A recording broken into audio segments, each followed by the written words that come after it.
在一个月黑风高、大雪漫天的夜晚，一个妙龄少女被3个不怀好意的猛汉围在了阴暗的角落中，欲行虎狼之计。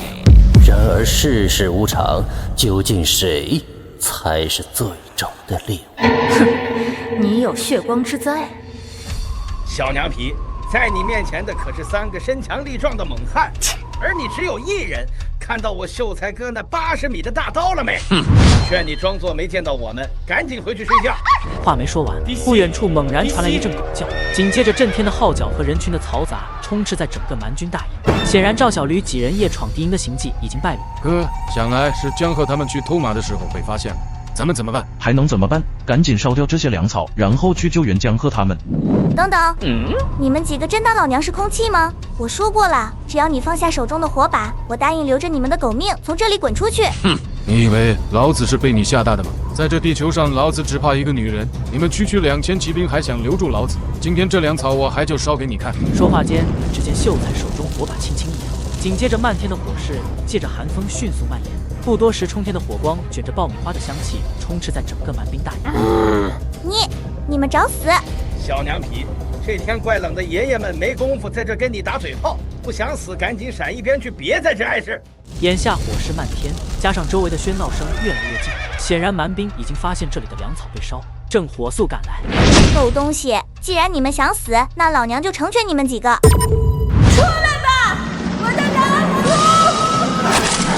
族！随着眼前女子的召唤，一声野兽的咆哮从蛮兵大营外的密林中传出，紧接着无数的狼嚎交相呼应，一道道身影穿梭在漆黑的夜色中，而他们的方向正是蛮兵大营。你们这些该死的两脚丫，只会靠口水和声讨打仗的国家，我要让你们付出代价！眼见粮草被烧且已经失去了抢救的价值，霍尔格顿时暴跳如雷，他恨不得立马将赵小驴等人生吞活剥。我操，这女的花活还不少，队长咱们怎么办？望着周围密密麻麻的蛮兵，加上不远处数量众多的狼群，周越顿觉一股寒意从天灵感传到了脚后跟。他哪见过这种场面，尤其是对方竟能驱使狼群为战，他想都不敢想。看来今晚免不了一场恶战了，秀才准备开打。第3刀，众生。等等，我要跟你单挑，赢了我你们可以离开。神女大人，何必与这些两脚丫废话？他们这几个狗东西就该直接乱刀砍死。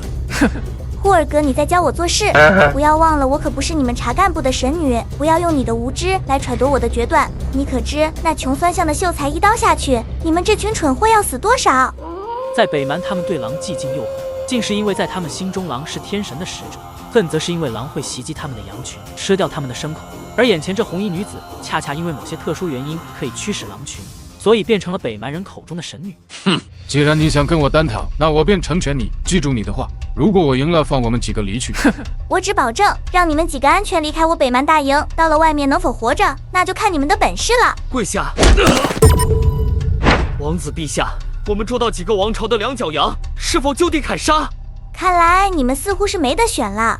好，就按你说的，但是你要先将他们2个放了，反正在你们的地盘我们也飞不了。开玩笑，面对2000蛮兵加上这么多的狼群，赵小驴知道，就算他们几个再能打，也定然无法全身而退。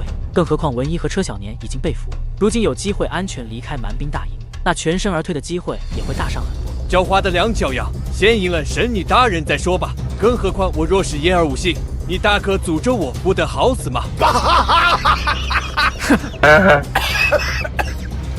放人！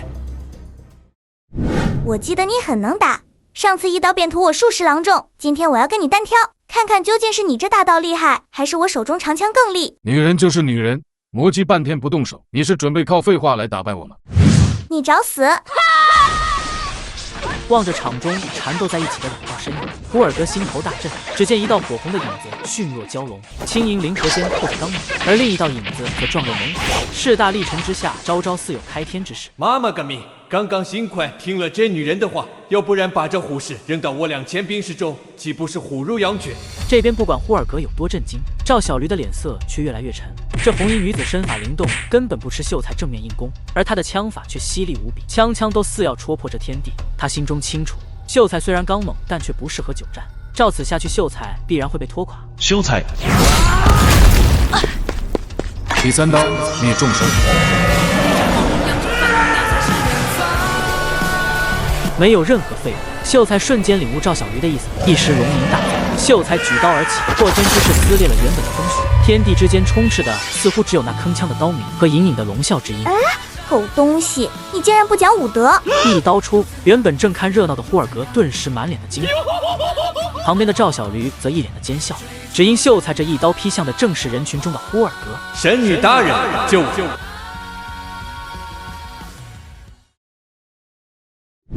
狗东西，你与我决斗，为什么要砍旁边不相干的人？我要是说刚刚这一刀砍偏了，你信吗？我信你奶奶个腿！都说世事无常，两人打架死的却是一旁看热闹。你永远不知道等待你的是明天还是意外。你个老六！不好意思啊，我兄弟刚刚砍偏了。你说你也是，人家打架你在旁边站得这么近干嘛？贱人，我诅咒你不得好死！我以为你们蛮人打仗靠的是兵器，没想到是靠嘴喷。下辈子投胎记住了，别啥热闹都凑。王子陛下殉天了！兄弟们，杀了这几个两脚羊，为王子陛下复仇。前面死了苏赫巴鲁，刚刚又挂了呼尔格，整个蛮兵大营顿时炸锅，人头攒动间，无数的蛮兵手持利刃砍向赵小驴等人。秀才哥，赶紧再来几刀啊！要不咱兄弟几个今晚要挂在这了。看个毛，老子没力气了。双拳难敌四手，好虎架不住群狼。眼前无数的蛮兵前仆后继不消，片刻赵小驴等人便都挂了彩，个个气喘吁吁。哼！一群废物，一群人半天拿不下区区数人，真不知道你们查干部的战士都是吃什么长大的。秀才，哥，这股血腥气是娘亲的味道。从今天起，你就做我的义女好不好？什么是义女？你要是答应了，那我以后就是你的娘亲了。我教你识字，还教你枪法，我可是很厉害的哦。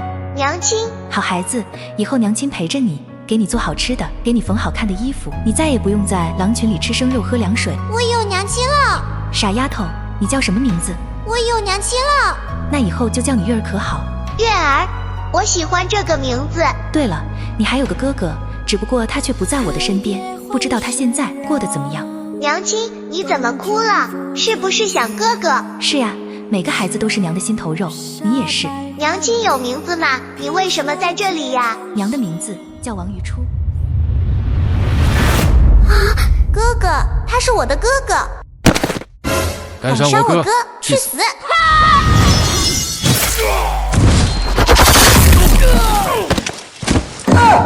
秀才懵了，赵小驴懵了，聚拢的蛮兵集体懵了。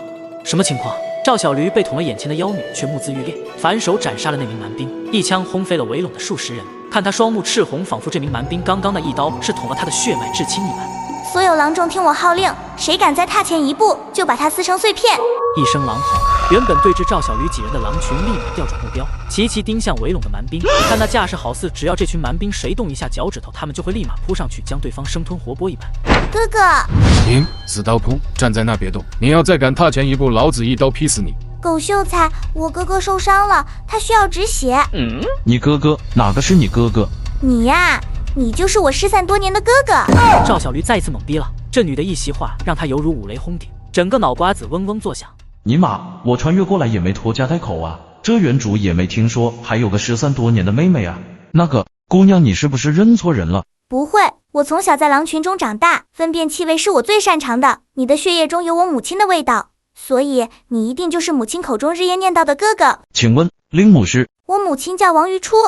王余初。赵小驴呆住了，不过这次呆住的不止赵小驴一人。王余初三个字，整个王朝上至帝王，下至咿呀学语的幼童，谁人不知王余初这三个字代表的是何意？那是传奇，是神话，更是每个王朝人心目中的骄傲。哥，他说他妈是王余初。赵队长的母亲是王余初王将军，那他岂不是廖侯爷之子？哥，母亲很想念你，我也想你，虽然没有见过你。姑娘，眼下我已然负伤，秀才也已经脱力，你若想留我们，大可让这些蛮兵继续围攻我等，或者放我等离去。我们走。所有人听令，任何人不得阻拦，更不可追击，否则我必杀之。哥哥，我会去寻你的。躺在熟悉的家中，赵小驴整个人终于放松了下来，旁边围拢着众人，每个人的眼神中都透露着浓浓的担忧。自穿越到这个世界，随着时间的推移，眼前的每个人都与他有着无法割舍的情谊。相公，你感觉怎么样？痛不痛？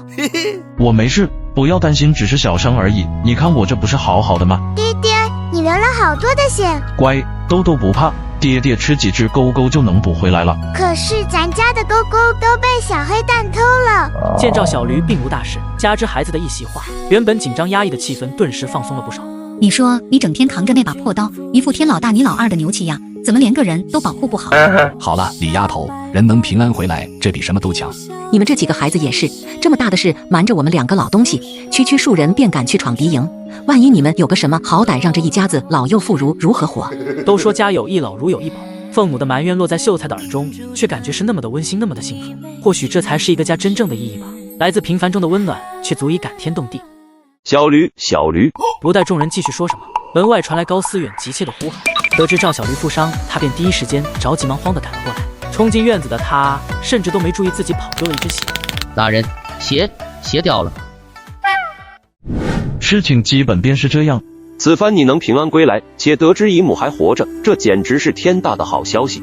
对了，你方才提到的那个姑娘，她可否说起姨母如今身在何处，为何迟迟飘零在外？当时人多口杂，有些事我并未来得及询问。不过既然得知了母亲的线索，想来找到母亲也会容易不少。你说的对，如今情况不明，太多人知道这事，无论对你还是对姨母都不是好事。不过此番你前后斩了蛮族2名重要角色，朝廷定会对你厚赏，相信用不了多久，你便可有自保的能力了。表哥，丰台县眼下是守住了，可也正是因为我斩杀了呼尔格和苏赫巴鲁，想来不会太久，我们极有可能会迎来更猛烈的入侵。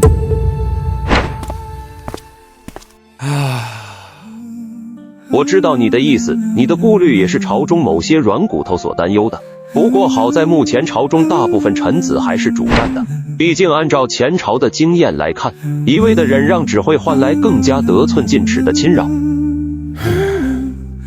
即将面临的现实和压力，让高思远陷入了沉默。望着高思远紧锁的眉头，赵小驴清楚，这个表哥是在苦思接下来该如何守好这一线之城。表哥，我有一法，或许可凭我一城守军抵住蛮兵。小驴，你可知你在说什么？下次蛮兵临城，我们面临的很可能是数万、数十万的敌众，仅仅灰石部落便足有20万能战之势。届时不等朝廷驰援，我们丰台便会瞬间淹没在蛮兵的铁骑之下。我知道，所以这是需要表哥举全县之力，将各个村镇所有铁匠全部聚集起来，并且为我准备大量的金铁、硫磺、硝石与炭。你要这些东西做什么？我要制造一种战争杀气。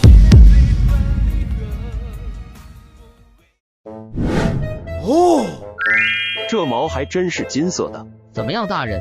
小的没骗您吧？这西域的女子当真是稀奇的很。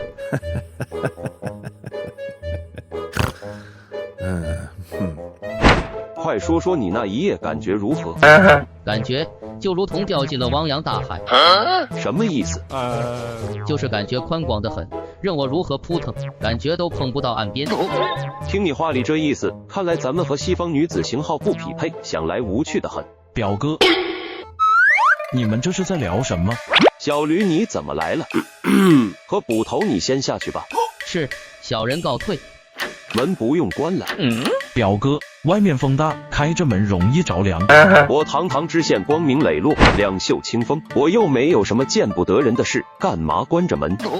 对了，你不在家养伤，到处跑什么？表哥，我的伤势无碍，我来是想问问招募铁匠的事，不知道表哥进展的如何了？数十万蛮兵即将攻打这座只有1000守兵的县城，然而身为县令，他不但不想御敌之法，却将全县所有的铁匠聚集在一起。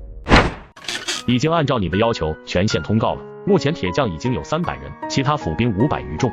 好，这东西事关重大，表哥一定要找信得过的人来掌握这份图纸和方子的核心。放心，此事我已上奏朝廷，正好借由北蛮入侵一事成立县衙兵器司，方子的事我会安置心腹来做。好，那就辛苦表哥了。只是这杀气一旦生产出来，其威力巨大，一定会引起朝中各方势力觊觎，届时我们会麻烦不断。表弟放心，兵器司成立一事是二皇子陛下全权负责，若有人觊觎那二皇子，必定第一个不允。如今皇帝年事已高，几个有实力的皇子都已经开始暗中培养势力。如今高思远一番话，赵小驴清楚，他这是已经开始站队了。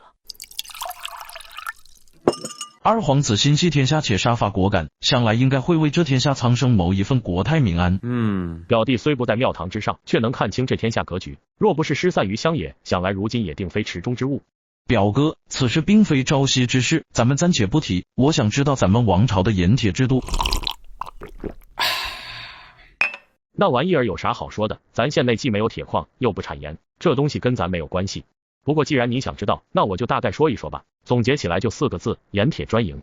地方上发现铁矿后，由官府组织人手开采冶炼和出售，盐同样如此。官府组织人手晒盐、售盐，而且盐铁的开采不由当地县衙负责，哪里发现铁矿、盐矿，由当地衙门上报朝廷，朝廷会派盐铁使下来，在当地成立盐铁司，组织人手开矿。尼玛，果然这历朝历代都对盐铁把控的极其严格，哪怕我目前身处的朝代不在已知的历史记载中也是一样。小驴，咱县内既没有盐矿，也没有铁矿，我知你脑子里点子不少，你是不是有什么想法？表哥，我告诉你个事，你千万沉住气啊！我在咱们县内发现了一座盐矿。什么盐矿？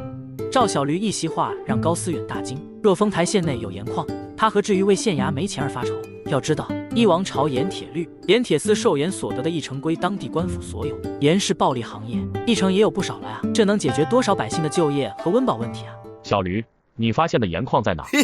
表哥，我给你看个东西，看完之后咱再讨论盐矿的事。见赵小驴一脸谄媚的反常模样，高思远心中一虑，不待多想，只见他从怀里掏出一个纸包，打开后展现在高思远面前的是一小撮细小的白色晶体颗粒。这是盐？你别告诉我这是从你发现的盐矿里弄来的。是，不过这是我提纯后的精盐，我有秘法。高思远虽然不知道赵小驴脑子里为什么会有那么多细节害人的方子，但他明白手上有这样的技术，又有谁能心甘情愿地将盐矿上交给朝廷呢？小驴，你实话告诉我，你是不是想私自开采这座盐矿？表哥，盐矿就在咱丰台县境内，咱们自己开采自己卖，这不比朝廷的嘉奖实惠多了？朝廷的1斤粗盐卖30文，咱这样的盐1斤卖50文，不过分吧？咱王朝有多少人？4000万是有的吧？你想想，1年下来咱能挣多少钱？哪有你这样算账的？这件事风险太大了，一旦被朝廷发现就是死罪，而且要想将这种盐卖出去，你得铺路子吧，你得找渠道吧，你得招一些可靠人手吧，此间种种，花钱的地方多着呢。表哥，我是这么想的，咱不直接在王朝卖，咱将货贩到海外去，东边的海国，东南方向的罗国、桑国、刘岛以及南方诸国，咱都可以卖。咱还可以先将货运出国，在海上溜一圈再拉回来，然后高价卖给国内的大户。这种盐百姓吃不起，能买得起的都是官宦地主之类的有钱人。咱不仅不伤害百姓的利益，还能给王朝上交关税，何乐而不为？看不出来你小子虽在市井长大，野心却不小。表哥话不是这么讲，你看如今皇帝已经老了，朝局动荡，而且各方战乱四起，我们正好可以借着这个机会壮大自己。若我们上报了这份好处，真能落到百姓头上吗？见高思远被自己一席话说的有些心动，赵小驴立马再接再厉。从咱们丰台县到临海出海口，只需要沿着大凌河穿过儋州即可。这一路上咱们如果不停船，就不会有人检查，咱们只需要打点好儋州码头的市舶司官员就可以了。干了！小驴，你找人开矿，我去打点市舶司的官员，这是掉脑袋的事。你找些靠谱的人，盐矿周围也要安排人巡逻，免得被附近的百姓察觉到。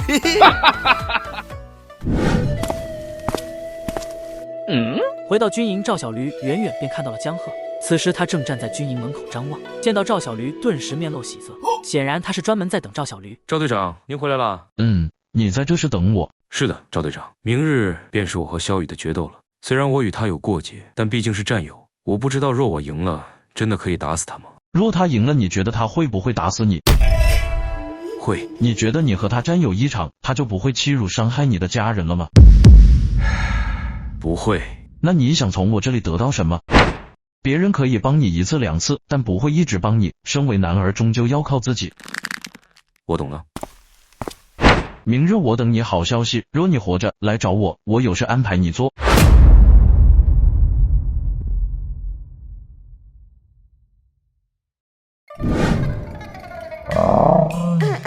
小灰蛋，以后不许偷鸡听见没？豆豆，你不去写字，在这儿对熊弹琴，他又听不懂你说什么。小黑蛋可以听懂的。哈哈，那你倒是说说，你想让他干嘛呢？爹爹说有坏人来欺负我们，我想让小黑蛋以后保护爹爹，这样爹爹以后就不会受伤了。你想让小黑蛋跟你爹一起上战场啊？我看行，这大家伙往那一站，那些蛮人还不吓死？应该就是这里啦。哥哥，我来了。哎，那是熊。时值正午，连日的大雪过后，天空出奇的蓝。仰望苍穹那广袤的蓝，让人的心情都格外的通畅。然而此时的军营内却充满了肃穆的压抑。1月之期已到，江鹤，你的棺材埋好了吗？小雨，鹿死谁手尚未可知，你未免太过嚣张了。就你这窝囊废，1个月还能有什么改变不成？别说1个月，给你1年的时间，你依旧是那个曾经被我按在地上摩擦的废物。小雨，若我输了，你会留我一命吗？怎么，还没打就准备求饶啊？你不要忘了，我们签的可是生死状。实话告诉你，我等这一天很久了。我做梦都想有朝一日可以光明正大的打死你。好，既然如此，那我明白了。多说无益，动手吧。要我说，这江鹤也是自不量力，短短1个月什么都改变不了。我看这次注定还是败局。谁说不是？关键还签了生死状，这不明摆着老寿星吃砒霜活腻歪了吗？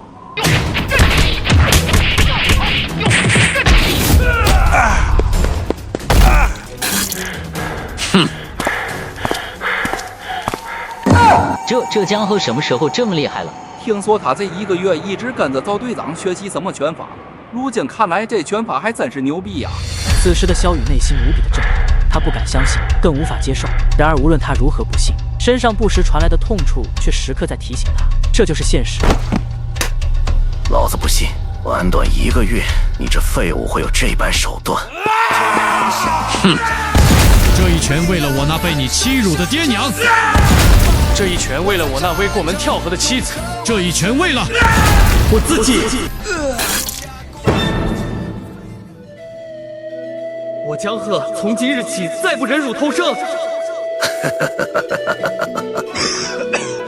孬种永远都是孬种，赢了我又怎样？你敢打死我吗？只要我死，你爹娘不会看到第2天的太阳。找死！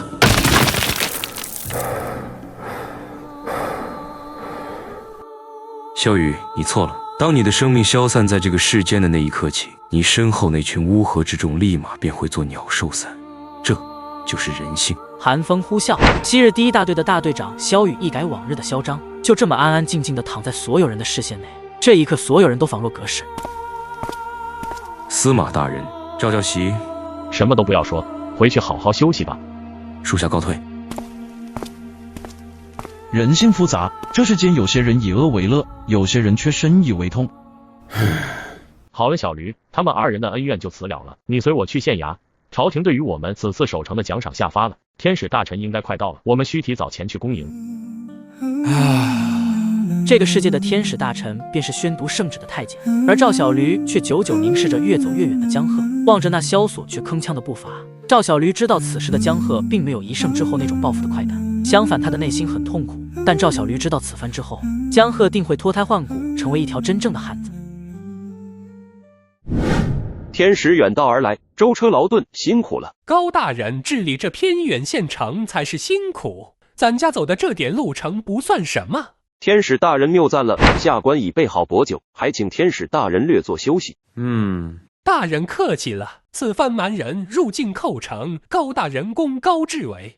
圣上大悦，特令我一路兼程，为的便是早日犒赏守城将士，以示圣上隆恩。高大人快些麾下接旨吧。王朝重武轻文，所以高思远携文官一众下跪，而作为武将的司马南征等人只需抱拳行礼即可。奉天承运皇帝诏曰。一番宣读，高思远册封朝散大夫，金银若干。司马南征身为武将护城有功，任命果毅都尉、游击将军，调离丰台县统领长陵军第4营。而赵小驴因火烧敌营奇功至伟，封治果校尉，替代司马南征，任丰台县尉，赏金银若干。其余人等皆功不可没，此番守城之战，皆论功行赏。望尔等日后继续精忠报国，为朕分忧，钦此。臣等领旨谢恩，皇上万岁万岁万岁！小丫头，你竟然是玩熊的，我是玩狼的，以后你叫我姐姐怎么样？谁要欺负你，我保证打得他祖宗都得爬出来跟你道歉。我爹不让我跟陌生人说话，现在偷小孩的特别多。你爹是谁？告诉我，姑奶奶去找他说道说道。我爹叫张小驴。那你真不能叫我姐姐，你得叫我姑姑。此时的赵小驴就站在不远处，一大一小两个人的对话他听得一清二楚。他并不担心豆豆会有危险，虽然之前在蛮兵大营双方还打生打死，但此时此刻他从对方身上感受到的只有满满的亲情。爹爹，那个漂亮姐姐想偷小孩。傻豆豆，她不是偷小孩的，你真的管她叫姑姑？她是爹爹的妹妹。哥，你回来啦！我都找到家门口了，怎么不进门？家，简简单单一个字，却蕴含着无穷的力量与意义。古往今来，家这个字让多少人魂归梦绕，又让多少人泪洒长津。它赋予人们无穷的力量和期望，还有浓浓的爱。好，我随哥哥回家。这是你风嫂子。大嫂好。这是你李嫂子。李嫂子好。这是你秀才哥。狗秀才好。不许胡闹。这两位是我岳父岳母。岳父岳母是什么东西？孩子，我们不是东西。我们是东西。我们行了，教了那么多年学问，把自己都绕糊涂了。岳父大人，他自小在狼群中长大，可能人情世故了解甚少。他们二位是你风嫂子的父母，我叫岳父岳母，这是对富家人长辈的称呼。哦，岳父岳母大人好。对了，小驴，刚刚兵器司来人说火炮还是啥的，第一个成品已经出来了，让你去看看。哦。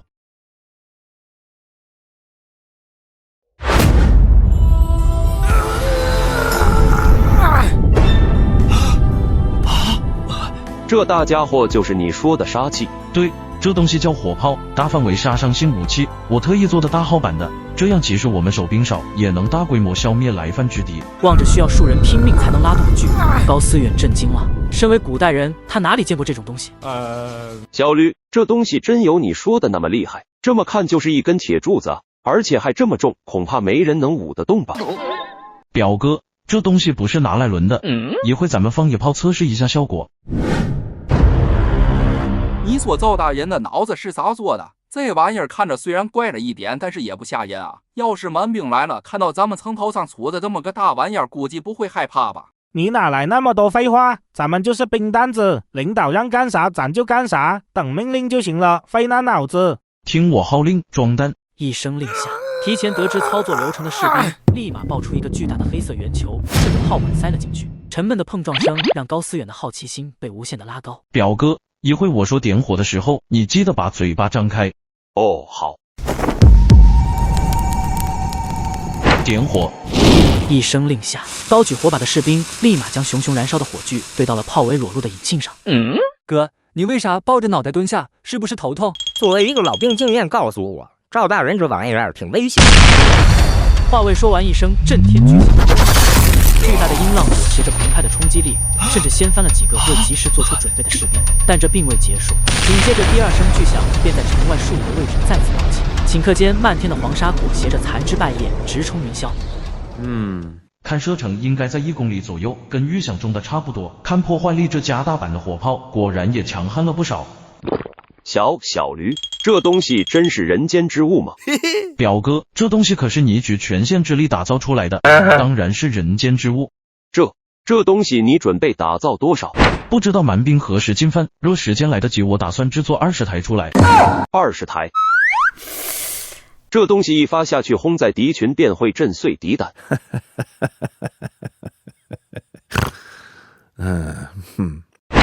20台，那我丰台岂不是固若金汤？这东西的制作方法，若我王朝掌握，那以后我天下百姓便再也不会为战乱流离失所了。表哥，火炮的制作我可以交给朝廷，但是火药的方子我还是要掌握在自己手中。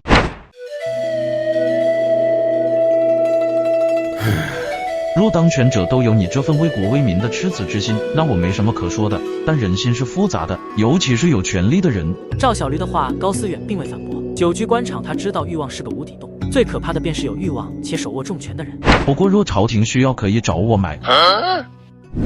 赵大人，您找我？还是叫我焦喜吧，已经习惯了那个称呼。萧雨一事你消沉了不少。赵嘉熙，您说这个世界是美好的吗？我们都想简简单单快乐的活着，但为何现实却总是不停地鞭打你，直到最后遍体鳞伤，却依然要告诉自己挺直腰板，努力地活下去？因为适者生存，世界的美好只留给有实力的强者。果然还是我太弱小了。这几日我时常在想，以后会不会出现第2个萧雨，第3个，第4个？江鹤，你可知我王朝的盐铁律法？知道。若我让你参与私盐淫荡，你会如何决断？赵九熙，你只需告诉我你会如何决断，说心里话即可，我不会强求你做什么。无需讲清楚，一切但凭赵教习做主。你让我明白一个道理，跟着您便是我唯一能走向强者的路。好，从现在起你便是第10大队的队长，去挑选信任之人，随我开采盐矿。你好，你叫什么名字？ Hi，What's your name？ 哈，我特有内幕。李寡妇，你在干啥？这是从哪找来的洋人？这是小驴给我找的外教，让我学习西方的语言。学那鸟语干啥？当然是去西方的时候用，要不怎么跟他们讲话？啥？不是我说李寡妇，我知道你屁股大，可你屁股再大也不至于跑外国去啊。怎么着，咱王朝地界不够大，你一屁股坐不下咋地？滚蛋！是小驴以后要去西方做买卖，不会他们的话怎么做？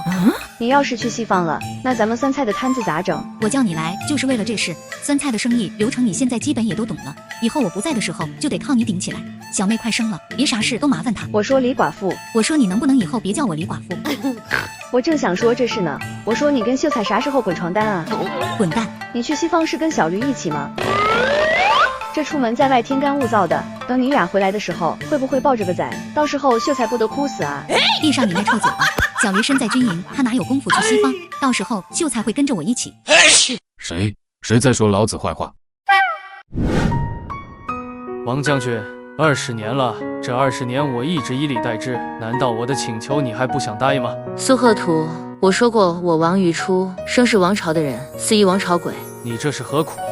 你为了那个王朝出生入死，但他们却那般陷害你，你死守着这样的国家，难道不是愚忠吗？我守护的不是那个王朝的当权者，更不是达官显贵，我守护的是那寸国土，那里的黎民百姓。好，既然如此，那你还记得我们当初的约定吗？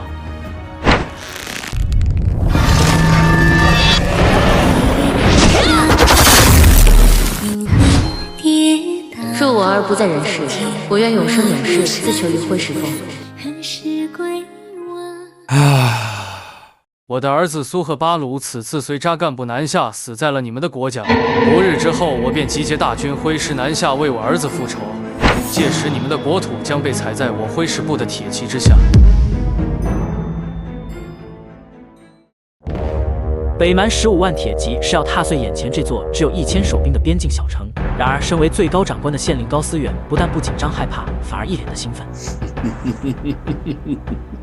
小驴，你发明的火炮是时候大展身手了，让这群蛮兵见识下我天朝神威。听我号令，准备。等等，这个逼让我来装。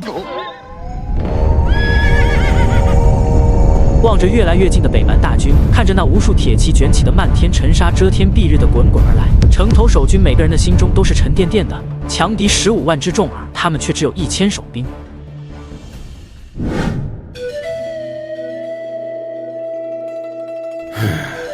二殿下，外面风大且寒，小心着凉，还是去屋内吧。无妨。想来此时北蛮15万大军已经兵临丰台城下了吧？若探子消息准确，想来此刻丰台已经交锋了。交锋？这算什么交锋？1000人对战15万敌军，这是单方的屠杀。强敌叩门，可悲我满朝文武竟有大半选择沉默。要知道丰台乃是我王朝北境门户。户部尚书高大人已经为此事在金殿前跪了1夜了。据我所知，他的长子高思源正是丰台县令。哼，传我命令，秘密调集1万甲军前往丰台，不惜一切代价也要救出高思源。父王老了，而我却不能寒了肱骨之臣的心，更不会卑躬屈膝把国土拱手相让。是，属下领旨。对了，交代下去，若条件允许，还有一个叫赵小驴的也一并带回。伴随着一声声巨响呼啸的炮弹，如流星陨落，轰然砸向蛮兵汹涌的人潮中。不待众人有所反应，随着一声轰然炸响，方圆10数米瞬间淹没在暴起的火光之中。紧接着第2刻、第3刻，对方守军只有1000，却有如此手段，怕不是得到了什么神仙庇护？我们区凡人如何斗得过神仙？若再有胆敢蛊惑军心者，这便是下场。莫说对方没有神仙，若真有，老子也一并斩于刀下。所有人听令，全速冲杀！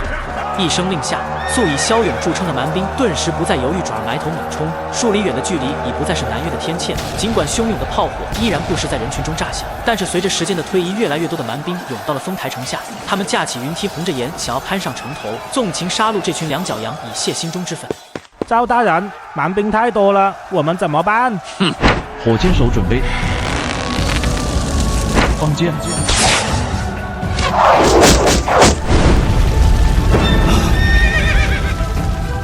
前方怎么回事？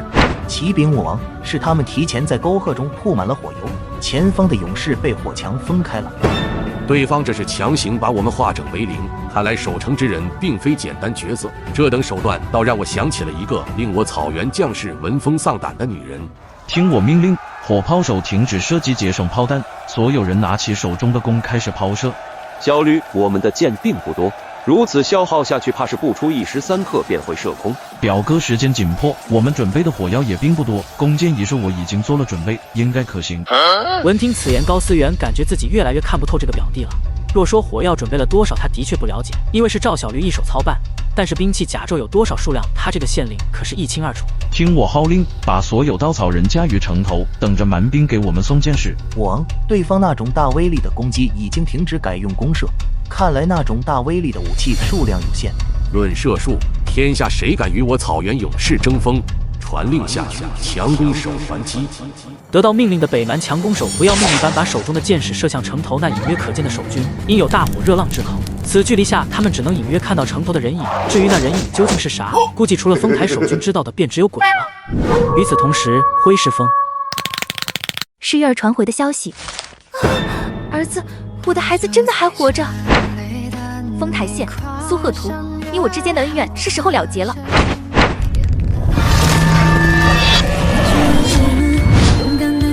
我王玉图不会再让任何人伤害我的孩子。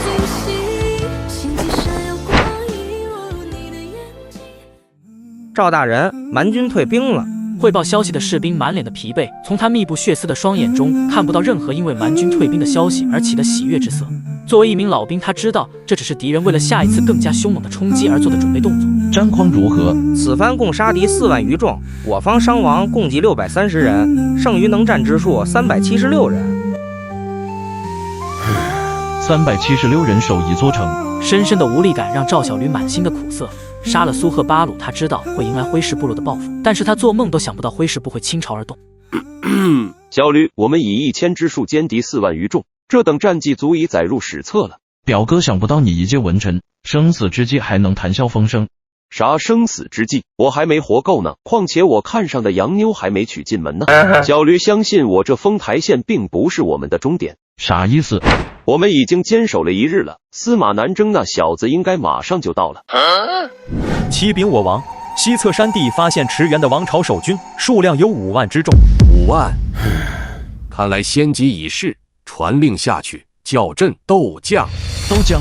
对，斗将。如今蛮兵尚有10万之众，我方虽只有5万之数，可经过之前的鏖战，这5万之数给他们的压力足够了。若我所料不错，下一步便是两军斗将之战了。我知道斗将的意思，可我们剩下的300多人中哪有能打的？我这里有一个，你那里有秀才，还差1人，确实难办。司马南征虽是武将，可是还达不到宇辉10部斗将的水平。差的那个人让我来。身为后世而来的穿越者，他以1000守军直面北蛮15万大军，凭借现代人的智慧，他发明了海炮，用上了草人借箭，生生将必败的战局拖成了僵持状态。在古代，若两军久战僵持，除了兵卒冲锋陷阵，还有另外一种方式可决胜负，那便是斗将。老李，你说小驴他们能守住这座城吗？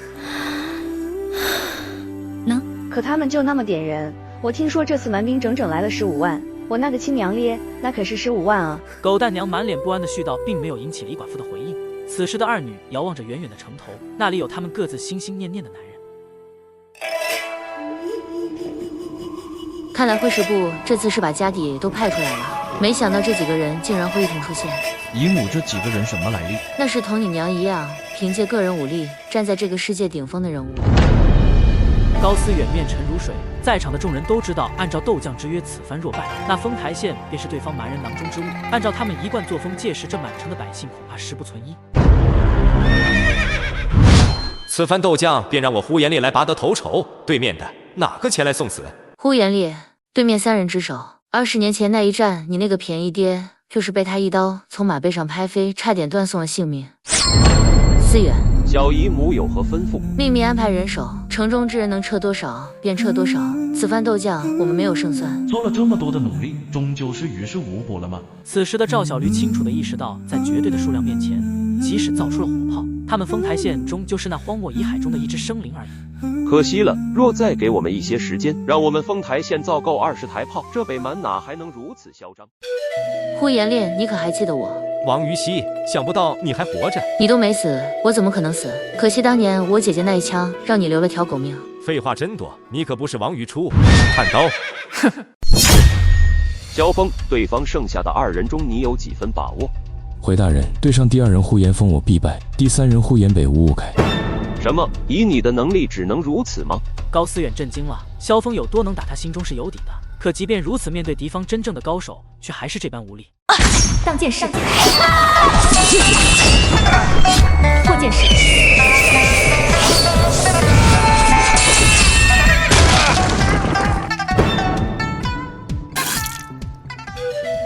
我输了，想不到20年不见，你比以前更厉害了。我呼延烈佩服强者，尤其是强大的女人。你和你的姐姐王于初皆是如此。哼。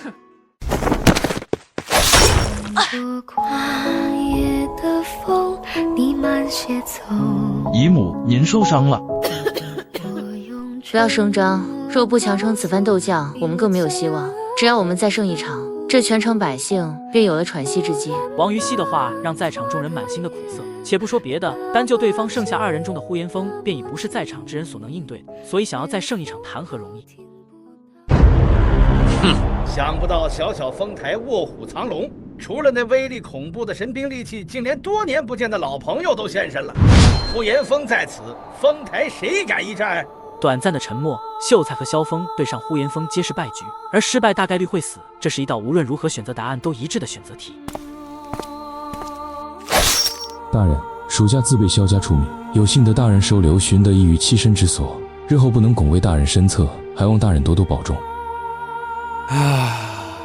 可怜无定河边骨，犹是春闺梦里。萧峰，之前我还是个小菜鸡屎，你饶了我一命，如今这条命变还了。哥秀才此生有兄嫂，有王姐无憾意，我走后替我照顾王姐。秀才，把这个拿着，怎么用你知道？怎么了？不知为何胸口隐隐作痛，是不是大姨妈要来了？滚蛋！你照顾好小妹她们，我出去一趟。外面兵荒马乱的，你去哪？何方无名宵小？我呼延峰不斩野狗。哼！你们老大呼延烈见到我都得喊一声哥。不信你回头问问。哦，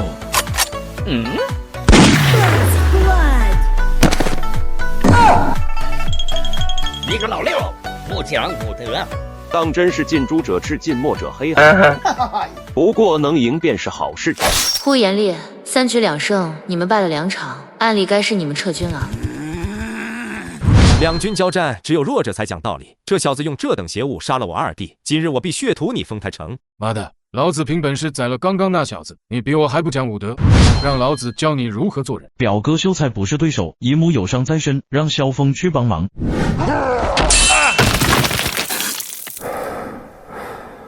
哼，蝼蚁，我兄弟死在你手中，当真是可悲可叹。别逼逼，18年后老子还是一条好汉，届时让你死的比老二更窝囊。既如此，那你便去给我兄弟陪葬吧。望着呼延烈脸上糊的那一片酸菜叶，在场众人皆呆若木鸡，谁都没有想到李寡妇不知何时竟趁着场中交战正酣跑到了阵前，眼见自己心系之人要被斩于刀下，身为一个女人，她忘记了害怕。王姐，谁让你跑出来的？老娘不准你死，老娘的男人谁都不准欺负。这是什么？酸菜。你是谁？大家都叫我王姐。好，王姐，那你去死吧。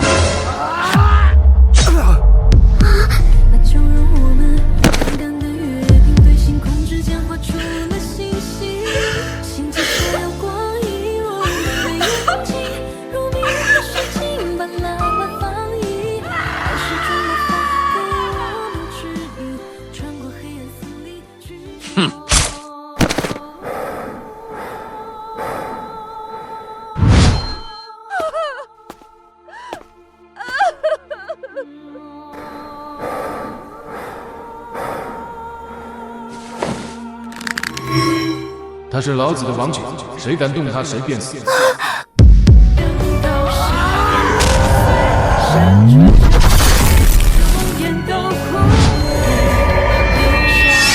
第4刀，手生。望着凶焰滔天的秀才，在场众人并没有一丝喜悦，心底的压抑如同被秀才那升腾的凶焰炙烤的苍穹。在场之人哪怕再无知，也知道他口中那舍生2字是何含义。一刀之威伴着秀才喷淌的鲜血，似是染红了那被刀芒斩碎的苍穹。刀落原本的地面，除了一道狰狞的鸿沟，再也没有了呼延烈的身影。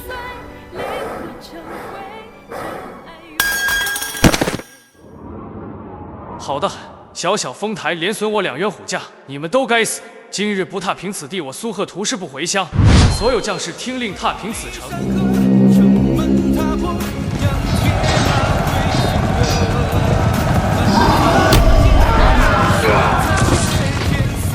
所有郎中听我号令，杀！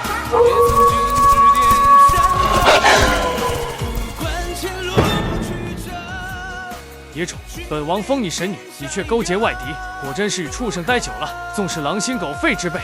苏贺图，神女这个称呼只是你用来蛊惑草原那些无知部落的手段，而我有母亲，有哥哥。哥哥，你哥哥是谁？我哥赵小驴。我操，这傻妮子，你这不是坑哥吗？赵小驴是谁？王于初之子吗？想不到堂堂女战神的儿子竟是缩头缩尾的苟且之辈。既然苟活于世，那便站出来让老子看看。小驴，不要自误。高思远的话，赵小驴如何不知是什么意思？说实话，他也不想站出来。可如今两军交锋，天下人皆在看着。自后世而来，他可是知道什么叫网暴。爷爷在此。夫之勇，今日我且看看谁还能护你。我与王于初打了一辈子，既然奈何不了他，那么宰了他儿子也是一件畅快之事。不准伤我哥！你连喘气都费劲，还想着保护这个保护那个。既然你活得这么累，那我便助你解脱。王于初，苏贺图，我今天该这么了结了。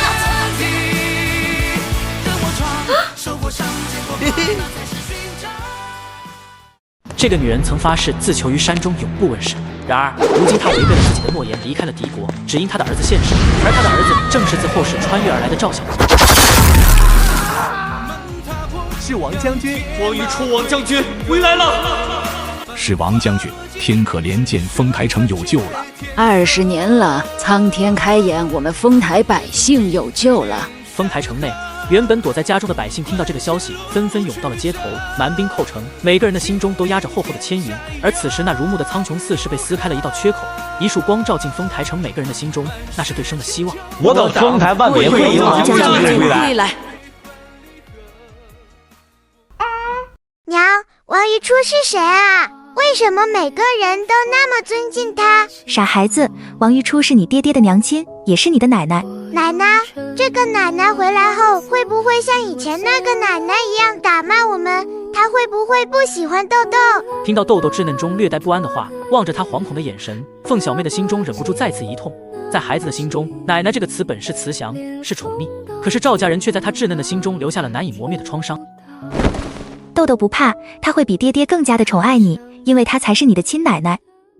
世人只知道你王于初枪法如神，相传从未有人能撑过你整套枪法。今日便让我见识一下世人口中的女战神究竟强到何种程度。好，那便如你所愿，长相思兮长相忆，短相思兮无穷极。第一巧相思。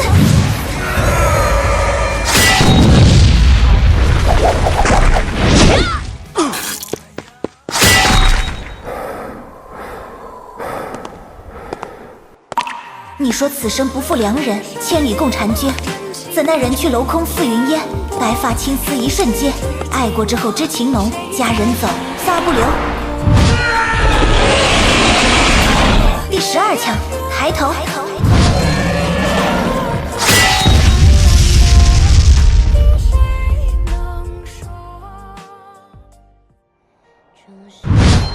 夺命13枪果然名不虚传。我输了，王朝有你王于初乃是大幸，只可惜你们这烂透了的朝廷鼠目寸光，为了蝇狗之私罔顾热血将士的心，成王败寇。我苏贺图的项上人头王将军尽可拿去。如今敌手就跪在眼前如砧板之肉，可王于初却没有一丝兴奋喜悦之意。望着这个与自己斗了20年的枭雄，想起自己身后那烂透的朝纲，王于初的内心何尝没有兔死狐悲的悲怆之意？原来是你我不再为敌。等等。他们之所以屡次南下犯我边境，归咎到底也是为了生存。北蛮贫瘠，为了果腹生存，他们只能去抢。如今杀了苏贺图，未来还有第2个、第3个，您说对吗？娘，赵小驴的话，王于初何尝不懂？可是北蛮贫瘠那是众所周知且无法改变的事实。但是那一声娘却听得王于初热泪盈眶。即便她是天下人眼中杀伐果决的女战神，可她终归是个女人，更是一个母亲。不愧是王于初的儿子。以1000守兵应敌我15万大军，可我北境贫瘠，非人力所能改变。但凡我北境百姓能够衣食果腹，谁又想挑起战端？若我可以让你们北蛮百姓衣食无忧呢？赵小驴的话，莫说苏贺图不信，就连一旁身为亲娘的王于初都觉得不可思议。可是赵小驴眼神中的自信与笃定，却又让人不自觉地升起希望。我如何信你？此番放你归去便是诚意。5日之后我会入北京，届时你需按照我的要求动员所有百姓，不出半年，我可保证你北蛮再无衣食困顿之苦。儿子，这可是放火归山，你想好了吗？一声儿子如同一根无形的弦，让赵小驴的内心再无平静。从他记事起，便没有人这般喊过自己，一声呼唤更是一种莫大的幸福。尽管他始终觉得自己并非原主，但一声儿子却轻易击碎了他所有的隔阂。娘，我想好了。好，既然是我儿子的决定，那我这个做娘的便会为你承担所有。我王于初从今以后只为我的儿子而活。少年，你放我归去，真不怕我卷土重来吗？想想今日之战，我以1000守兵硬害你15万大军，靠的是什么？看看城头那是5门火炮，若你无信，不需要我娘替我征讨，我会带着100台、1000台火炮轰平你北蛮，届时北蛮将会从这个世界被抹除。好，若如你所言，我北蛮众部落愿奉你共主。数日之后，举国震惊，上至王城，远至边疆，大街小巷茶余饭后，人们津津乐道的却并不是北蛮撤军，而是战神王于初现身以及认子之事。整个王朝境内都笼罩着一层异样的气氛，有人欢喜，亦有人忧。笨手笨脚的要你何用？夫人饶命！夫人饶命！来人，将这贱婢拖下去，打断手脚，左右留着也是无用。夫人饶命！夫人饶命！夫人，属下查过了消息，属实，王于初确实活着回来了，他的儿子赵小驴也确有其人。想不到这对母子的命还真是够硬。侯爷那边有什么动向没有？回夫人，侯爷近期准备去认亲，届时恐怕会让赵小驴认祖归宗。若如此，世子之位恐会易主。哼，眼前的女人正是如今的侯夫人。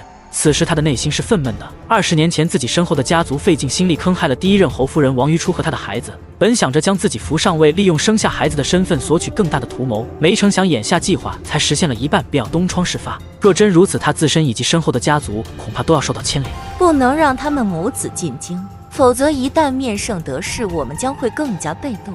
传我命令，告诉暗子他们该出手了。与此同时，另一边，顾大夫，这东西扎在屁股上真有用吗？放心吧，我都用这种方法救活很多将死之人了，这也是赵兄传授我的法子。那好吧，需要我怎么做？这小子不配合，我扎不进去，你帮我按着他点。王姐，我不想打针。闭嘴，老老实实不准动，你要敢乱动，信不信老娘一巴掌把你扇走？听这叫声中气十足，想来是无大碍了。儿子，我们准备一下，火速进京。有些无休无止的苍蝇是该拍死了。在古代，夫妻离婚有2种方式，一种是和离，另外一种便是休妻。然而眼前这个女人却选择了第3种。廖家主，你我2人的关系从你抛弃妻子另娶他人之时起便已结束。你若非要纠缠不休，那我王于初便破个规矩，送你1纸休书。你当真如此绝情？若论绝情，我自是不敢与你争锋。至于我儿子认不认你这个便宜爹，那是他的选择，我不会替他做决定。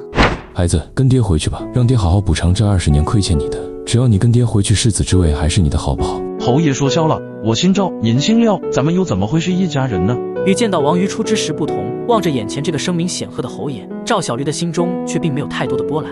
你的意思是不认我这个爹？你心里清楚，我就是你亲爹，你怎么能不认我？随着王于初的归来，他现任夫人萧如烟身后的萧家短短数日便土崩瓦解，罪名是勾结外敌残害忠良，结党私营图谋不轨等等罪名，着诛9族之罪。是我不好，我将你们母子丢在那偏僻之地20年，是我对不起你娘，对不起你。侯爷，您不欠我什么，您真正亏欠的是你那从未谋面的儿子，不是我。不管你怎么想我一定会将你和你娘接回去。廖家的孩子万没有流落在外的可能。可是我娘不想跟你回去啊。你在胡说什么？你娘怎么会不想跟我回去？你其实是一直在怪我娘吧？你又在胡说。你娘大着肚子千里来寻我，我又怎么会怪她？你怪她在你即将取得大胜的时候忽然失踪，让你急着寻她，不得不放弃全歼蛮夷的机会，导致你最终什么也没有得到。你心心念念的高位就这么与你失之交臂。你胡说，我没有，我心悦语出，又怎么会责怪她？又怎么忍心责怪她？你知道追杀我娘的人是谁吗？最可笑的是，你明明知道，却还是选择与萧家联姻。当年你明明已经到赵家门口了，为什么不进去看看？不知何时，天空渐渐飘起了雪花，似是也在悲悯这个曾经一度荣光的男人。然而眼下一切都已是过眼云烟。农历12月12日，雪花漫天，距离年关已经越来越近。这是赵小驴穿越后的第1个年关，不同于现代，在这里过年的气息如同浓郁的酒香，家家户户都开始为年关做准备了。而赵小驴更是忙得不可开交。经过20多集的拉扯，李寡妇和秀才终于修得正果，喜结良缘。1拜天地，2拜高堂，夫妻对拜。这娘们遭了那么多年的罪，如今终于要过上有人疼的日子了。是啊，好人终是会有好报的。说完这句话，凤小妹瞥向了一旁的赵小驴。其实她想说，这一切都源自这个自后是穿越而来的奇男子。想起在赵家那几年受的苦，眼前一切犹如梦中，而这个梦让她欢喜，更让她沉醉。小妹，你咋了？我好像要生了。小驴子，快赶紧抱你婆娘回家，小妹要生了。媳妇，你坚持一下，咱们这就回家。狗蛋娘，你快去找产婆，把顾北也喊来。儿子不要紧张，儿媳妇不是投产，一定会顺利诞下孩子的。正说话间，一声嘹亮的啼哭从屋内传出。原本如热锅蚂蚁的赵小驴听到这声啼哭，顿觉精神一振。这声啼哭如同召唤，让屋外焦急的母子急不可耐地冲进屋内。恭喜恭喜，母子平安，是个大胖儿子。我的大胖孙子，快让奶奶抱抱。抱着怀中那小小的生命，王于初的内心满是激动。这是他的孙子，也是他生命的延续。浓浓的宠溺之情洋溢在这个神一般的奇女子脸上。瞧瞧我外孙这眉眼，简直跟他爹一模一样，将来也定是个顶天立地的好男儿。奶奶、外婆，我也要看看弟弟。豆豆个子不够高，看不到婴儿的样子，急得又叫又跳，那一副气鼓鼓的可人模样，逗得大家忍不住笑出了声。媳妇辛苦了。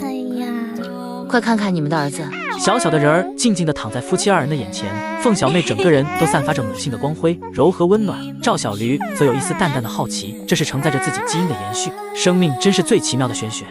驴哥，初次见面，请多关照。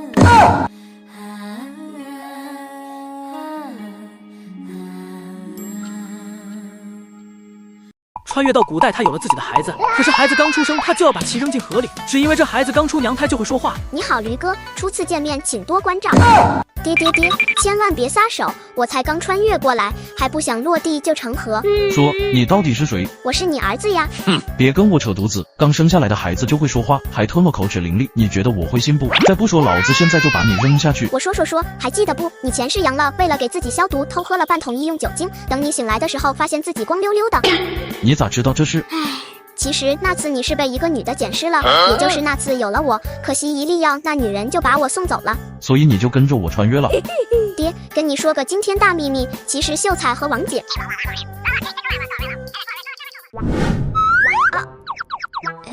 李姐，你跟秀才都成婚1年了，怎么这肚子一直没动静呢？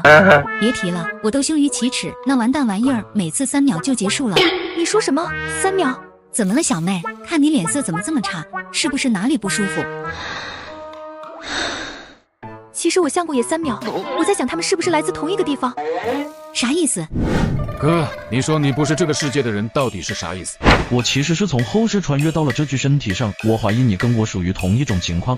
啥？难道我跟你一样都是鬼上身？滚蛋！要相信科学，这个世界没有那玩意儿。哥，那后世都有啥好玩的？让小驴，你跟老娘滚出来！你们是小日子。听到秀才的话，旁边的赵小驴惊呆了。他作为一个后世的穿越者，知道小日子不足为奇，可秀才一个土生土长的原住民，见到对方的装束，却也一口喊出了这个称呼。按理说这个时代还没有小日子这个称呼才对。我第一个乖乖，他不是23集那个被人牙子卖掉的赵雪吗？如今回来是不是来找你家秀才麻烦的？说到麻烦，之前的李寡妇，也就是如今的王姐，脸色不由自主地沉了下来，因为自家男人在第41集的时候一口气砍了赵家4口，如今看着赵雪的架势，怕真是来者不善。赵小驴，你教唆手下残害我一家4口，今日我来就是要向你们2个讨回公道的。你想怎么讨回，就靠你带的这几只狗吗八嘎，该死的直男人！我们归位使臣，你竟然敢辱骂我们！我一家4条人命葬送在你们2人手中，杀人偿命，我当然是要你们血债血偿。实话告诉你，如今的我可不是之前那个任人欺负的小丫头，站在我身后的可是倭国的使臣冈本小鸡鸡，更是你们王朝的贵客。此人名叫赵雪，本是赵小驴穿越前原主的妹妹，在1年前，也就是第23集时，偷偷从村里跑到镇上与野男人私会，怎料他的情郎却是个人牙子，借此将其卖到了倭国，也就是如今的小日子。不曾想他竟靠着一身耐造的本事，在满足了数不清的倭国小地瓜后，被倭国皇室看中，并为其诞下了一名后代，而他也借此在倭国一飞冲天，身份显贵。如今得势，便一心想着回到老家，在邻里街坊面前好好装一波，哪成想好不容易随着倭国使团回到王朝，却得知了自己一家被灭的噩耗。哥，不知道为啥，当我知道这些人是倭寇时，我就特别想一刀砍了他们。那还等什么？砍了便是。